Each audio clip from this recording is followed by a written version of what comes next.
Hello, everybody. I'm Jackie K. Cooper, and my guests today are Jeff Celentano, the director of the new film, The Hill, and Rickey Hill. I got that right, didn't I, Rickey? You got it.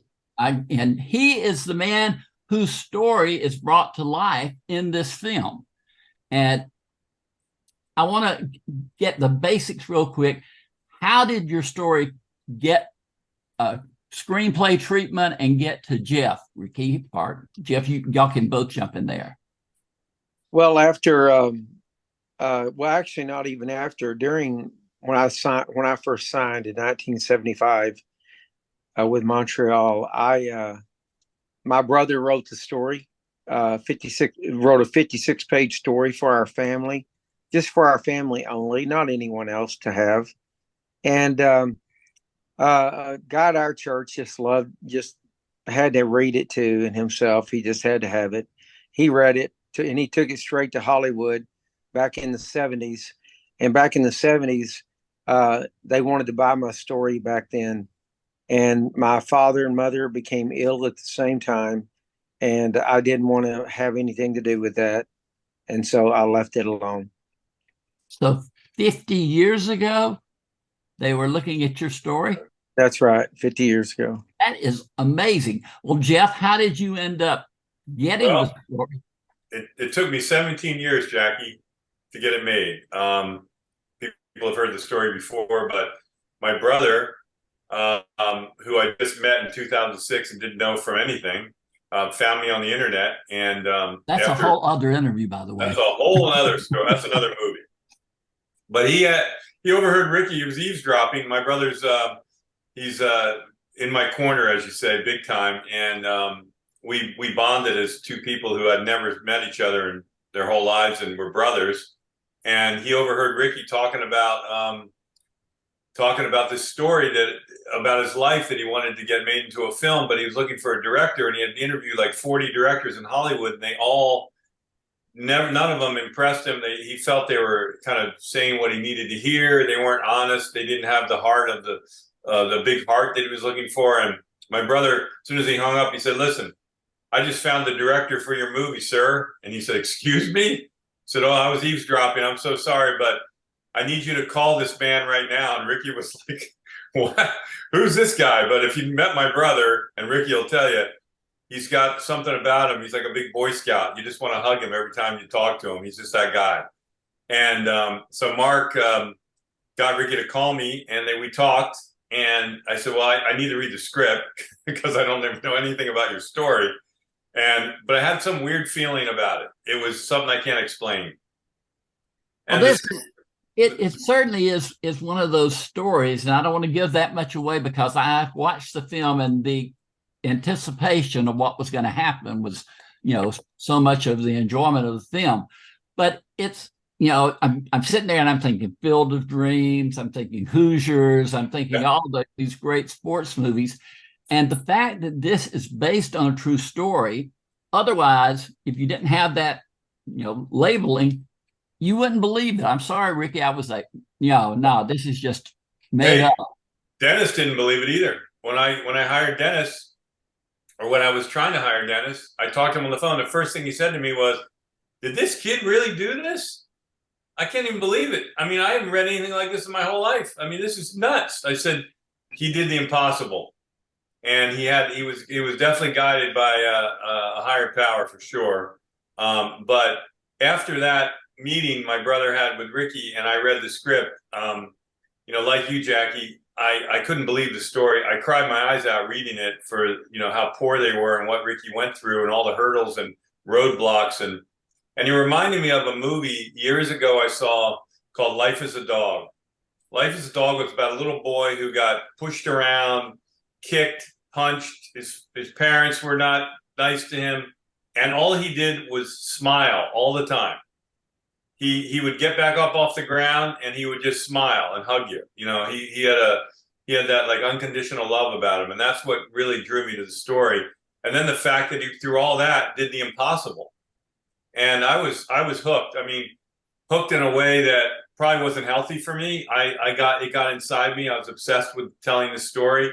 And for 17 years, I never gave up. We were shooting in Utah at one time and shooting in Oklahoma, and the money fell through twice. And I just kept going. And then you came to Georgia.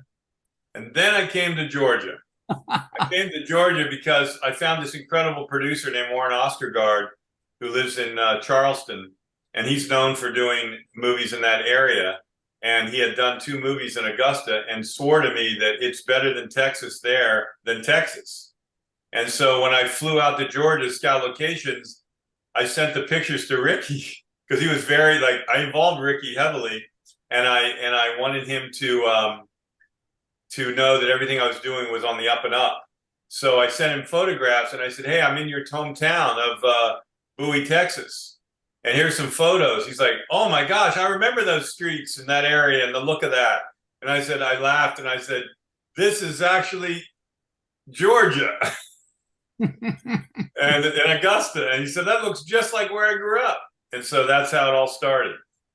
Rickey, your story is so amazing, but I'm not questioning your truth telling or whatever. But was there ever a time that you just said, "This is too much and I can't do this"? Because your fortitude was just amazing. Well, no, there never was a time such as that. Right answer. No, never a time. In fact, I never even counted how many hits I even got that night. It wasn't. I played one at one, just like playing one golf hole at a time. And I got up to bat. I never even acknowledged even what I was even doing, other than doing what I was doing. I was really doing God's work that night because I had just a spirit coming over me that was just bursting out. I heard Jeff say earlier about his favorite movie, Seabiscuit. Well, it's one of mine too, and I was like Stony Burt, ready to get out of gate number 8, and so I just I give it a go, and I never ever even counted play by play. All I did was get up, swing the bat, and act like nothing ever happened. Period, and just kept on with this journey. Well, I know they always cast, to type. And so I take it that back in your teenage years, you were a young Brad Pitt looking guy. Probably so. Well, I saw that from the movie. How do you think your friends and family are going to react when this big movie comes out and it's all about you? Well, they're kind of freaking out about it right now already. Because, there's a lot of naysayers in the world, right? And after 17 years battle, like Jeff said, a battle of this thing taking force, you always got the enemy out there, the devil's out there, and, sitting there on your shoulders, laughing at you and making a big joke about it. And now they're all having to eat a lot of crow. And so I'm real thrilled that it's happening. I mean, I'm real thrilled that everything's happened the way it's happened. But this journey is we fought the fight, we kept the faith, and guess what? Now we finished the course. Well, I'm telling you, for all the young aspiring athletes out there, this story is going to be so motivating. I mean, it's the way it's presented, and I'll give credit to you, Jeff, on that, but the way it's presented, just, nothing is impossible. That's right. That's the truth. And, we had an interview with a lady recently, and she had shown it to her whole family. She was very emotional when we talked to her. She was a journalist. And she said to me that her kids sat around the table and wrote what the movie meant to them on their own. She couldn't believe it. So it was a film for the whole family. Everybody loved it. And her little 5-year-old son, and I thought she was making this up or somebody paid her to say this, but she said her 5-year-old son went in the garage and went out in the backyard and started hitting balls. He had never picked up the bat and ball before. It was his brother's. And I was like, what? And she said, yeah. She goes, it really hit this family hard, this movie. It made my son believe he could do anything. And then we were at Joel Osteen's church in Houston 2 nights ago. We screened the movie. The event was, to say the least, otherworldly. It was the most explosive, emotional thing I've ever witnessed, what it did to these people in every way.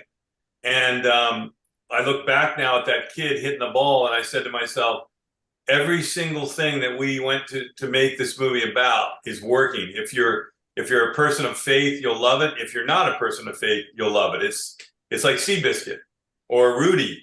They all had those elements. The Blind Side had that spiritual element, but it didn't turn people off who weren't, and that's what I set out to make. And I want every little kid in the world to go, I can do anything. Nothing's impossible after watching this. And so getting to my last point, at that Lakewood church, we were taking some pictures at the end, and there was a very autistic boy there. And he hugged me and he was crying. And he said, I can do anything. You changed my life. Thank you. And I was like, so moved that I'm an artist. I'm not a financial person. So I would be wealthy if I was. I'm not. And I made this movie for that reason. When that kid told me that blew me away. Everything. And then a man about your age came up to me at the test screening. He had tears in his eyes, not making this up, grabbed my wrist, squeezed it really hard, and said, son, you moved me. I have not seen a movie this good since Field of Dreams. And then I said to him, if this movie never saw one more theater, I'm happy that it did that to you, and that's why I made it. And I walked out of that room high as a kite, thinking I am so lucky that I made this movie for that guy and what it did to him. I mean, of course we want the movie to succeed, but it means a lot from my heart. And that's what I put into the film. I just took my own heart and just put it throughout the movie. And I think that's what we've come up with. I'm just hoping word of mouth like that is going to just build this movie every show. I just want to interrupt and say one thing that this woman said at the church. It was so incredible. She said to the audience, everybody on August 25th, go buy tickets for one reason. What you don't know is a movie like this is so worth getting it out to the people today in the ugly world we live in to give you inspiration and hope. And if you don't go buy tickets the opening weekend, it doesn't last, because they pull these movies out early if they don't perform. And it's not for them to make money. It's for you to support this movie. And that's what we believe is worth doing. And I couldn't believe it. I was like, what an incredible thing to say, and what a right thing to say for this film. I thought it was beautiful. That's beautiful. Yes. Let me real quickly say, may have taken you 17 years to get it, but for me, it was just amazing to see Dennis Quaid, Scott Glenn, I think I got his name. Scott Glenn. And one of my favorite actresses of all time, Bonnie Bedelia. Yeah. I mean, I have been a Bonnie Bedelia fan since she did a show called Then Came Bronson way, way back. Wow, I remember that show. And she was great then, and she's great now, and she's great in this movie. But you really got some high caliber talent pulled in there, Jeff. They loved the script. They loved the story. I had a great casting director named Rick Montgomery who cast a little movie called Green Book. Oh yeah, won the Academy Award recently, and I thought he was my guy. And he came on, and he thought of Dennis. Oh, I always thought of Dennis, but he thought Dennis would be a perfect candidate because he had relationships with his agent and manager. And Scott Glenn was also an idea that came from him directly. And Bonnie was somebody that he brought up to me toward the end because we couldn't find the grandmother that we wanted. And then Bonnie came up, and I thought, what an amazing idea. And I never met Bonnie Bedelia before she was in full makeup. So when she was in full makeup, I thought that's kind of what she looked like. And then she took it all off one night, and she was in the lobby with her own hair and face makeup. And she looked just like the pretty young Bonnie Bedelia that you see from the movies. And she looks at me, she goes, I don't really look like that. Listen, when you see her, tell her number one fan. I will tell her. Georgia. But one last question, Rickey, for you. What did it feel like seeing this movie? Seeing your story told like that to you personally? Well, it has its ups and downs, of course. there's things that I love the fact that they were told some things hurt, going back in time, remembering your father that you lost at a very young age, because I lost my father right after this, and but like I said earlier, I don't have dreams. I don't have dreams. I have success. I love success. I don't even talk about a dream. And so my point being is, in this film right here, yes, it had its ups and downs for me, because the hurts, the times that it didn't hurt, the times that of laughter in this film with our family, and I'm sitting there watching this whole thing take place, and I can remember play by play, and it's just almost amazing watching it and it happening in front of your eyes. In fact, it's how do you do that? How do you get fortunate enough to be a person that's selected by God to get to see your own life played out of you? It's very rare. Absolutely. But the whole film is a tribute to your perseverance, to your faith in God, and for God's ability to do whatever is necessary. Absolutely. Totally. Everything you just said, I commend that and 10 times over, because in the book of James, it talks about perseverance. And me, that's what it was all about, perseverance. Well, One thing I wanted to go ahead, Jeff. The one thing I was going to say, Rickey says, I didn't have dreams. I had success. And I think that what he means by that is he didn't have a dream because he hit 2,000 rocks a day on a railroad track because they were so poor, he had nothing else to do. And it was a free stick and a free rock. He got so good at eye-hand coordination that he could aim the rock. And he just automatically knew he was a baseball player and was going to go into it, even though he had to struggle and fight to do it. So it wasn't a dream to him. But a lot of kids today have dreams, Rick, and they want to know that they can have those dreams fulfilled if they just commit themselves to it and never give up. So I think that the message is never give up, right? Absolutely.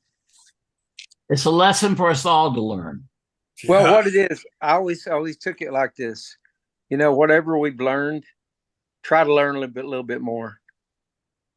If you're out there on the field and they're hitting you 10 ground balls, you take 11. If you're in the outfield and they're hitting you 50, you take 60. Always expect to do something more than the other person that you're up against. And that's always thrived on. It's just that's good advice, and it's the perfect way to end. I appreciate so much y'all taking the time to talk to me. I wish you much, much, much success with this film. And Jeff Celentano, Rickey Hill, you've come together and you've made a really good movie, and I encourage people to go see it. Thank you for your time. Thank you so much, Jackie. Jackie, you asked me a question in the beginning about my brother being a Perry Celentano. Are you happen to be a very famous movie star named Jackie Cooper, and you're just hiding that from us? Yep. I had a feeling. So, no, a few years ago, Jackie Cooper died, and seeing the headlines and the entertainment thing saying Jackie Cooper dead at such and such was a bad thing to see. Yeah. You saw your future somehow. I saw my future. We all have the same future. Well, thanks again.